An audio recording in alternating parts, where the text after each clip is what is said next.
If the acrylic nails you're doing are not lasting long or they're popping off, I will show you 2 different nail prep methods that have made my retention a lot more better. We start off by assessing the nails to see what needs to be done. On this hand, I will be pushing back the cuticles and also cutting off the hangnails, and they look quite healthy for me to get started as well. The first method I usually do, like this helps me go a little bit faster, is just removing the shine with a 180 sanding band. And this means that I just move a lot more faster. And some clients don't want the full cuticle works with it either. But because there will be some cuticles sticking out, I do use the cuticle cutter to cut those.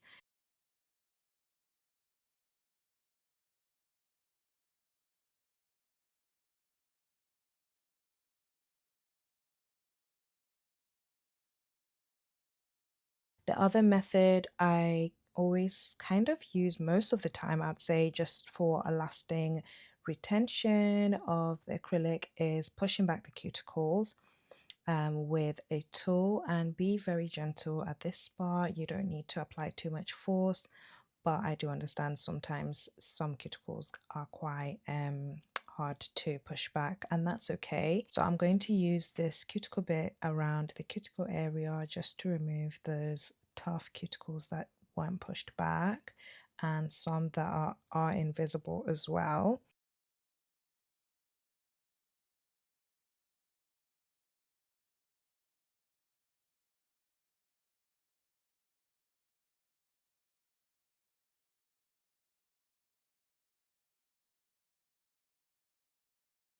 And then I'm going in with a 180 sanding band to remove the shine from the rest of the nail. So I'll use the first method for the rest of the nails, and that's just because it's an easier method, and as long as I make sure I'm just removing the shine and not really using the sanding band to go into the lower layers of the nail, should be fine. Retention will be good, don't worry. You don't have to do the full works, and this one I've realized that doing this method as well has helped me with speed, and also it's a lot cheaper as well, because having to use all those different products, tools and stuff to remove the cuticles does take time. So I do hope people kind of count that in when they're pricing their services, and also just the timing as well. So I'm going to remove the shine, and then I will come back with a cuticle cutter to cut off the hanging cuticles and the hangnails. I have tried to learn the Russian manicure method, which I feel I did learn it. No, I did learn it, but I've just been practicing more of it. I just don't feel I'm quite confident in doing Russian manicure too much, but the results are quite similar now because I've just been offering it as a free service. So it's not been like well, start at the start of the year anyway, it was very much a free service, an add-on, but I'll obviously tell my clients that it will add on extra time, but I just want to practice. So that's also something that you could do with your journey, just offering free services of something that you're practicing, but just make sure that your clients are aware, especially your paying clients are aware of what you're doing. You don't want them to sit through it and they're thinking, oh, you're taking so long.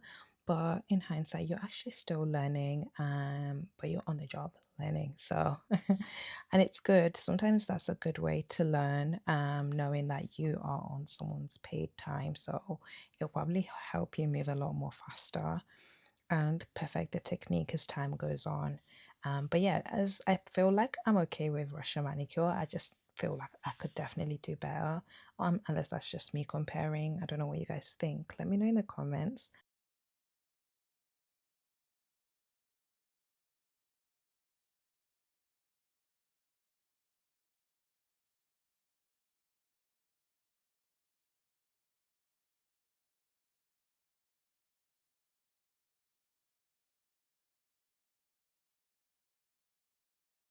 You can see the before and after, there is much of a difference now. To start prepping for the acrylic application, I wipe off the nails with acetone, and I use a lint-free wipe as well. And then I use a nail glue to apply the nail tips. I already kind of like checked. I checked the nail tips to make sure they fit all the fingers, and I shaped them to fit the finger. So that's why the process jumped a little bit, because I don't want to bore you guys with all of that. And then I'm just using a nail tip cutter with a magnet to reduce that length. My model does want square tips, so for the purposes of this video, I'm going to show you guys quickly how I shape square.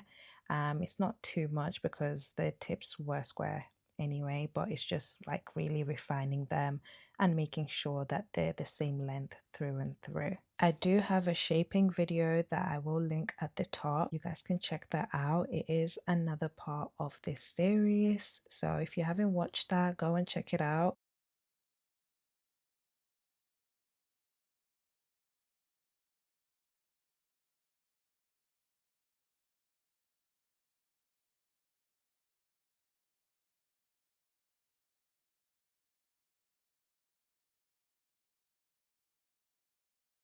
As you can see, when I was shaping, it did fall off, and oh my days. This can happen, so all you'll have to do is just remove that shine again and then reapply the nail tip. Well, you can apply a new nail tip, which is what I did, and then yeah, keep going.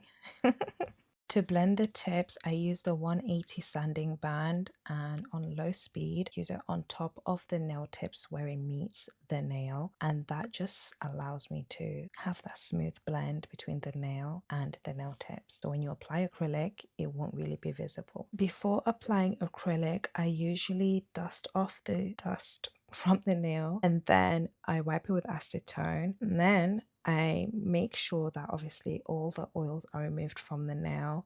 To make sure this is done properly, I use a nail dehydrator, and then I'm gonna go in with a acid-free primer as well. Apply that to all the nails carefully and gently. Make sure it just doesn't touch the skin. If it does, wipe it off with acetone. This will be a nice prep for better retention for acrylic. Next time we'll focus on acrylic application with French tips. Which nail prep method do you prefer? Let me know in the comments. Like the video, subscribe, and thank you so much for watching.